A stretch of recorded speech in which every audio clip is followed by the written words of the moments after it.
Welcome to the Banker Lamp. Please enjoy the video. You have the dock, AC adapter, and HDMI ready.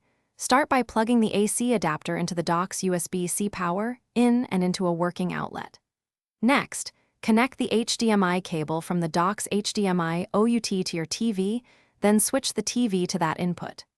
Once done, set the console beside the dock with the screen facing forward so you can slide it straight in. This aligns the switch's USB-C port with the dock connector for a clean connection. With cables tidy and the rear cover closed, hold the switch by the sides, don't press the screen, and align the bottom USB-C port to the dock's connector. Smoothly slide the console down until it seats. You'll feel slight resistance, then a click as contacts engage. Make sure the dock's LED or TV displays the home menu. If the screen stays on the console, press home to wake the system. This ensures video passes over HDMI and controllers reconnect to the docked mode.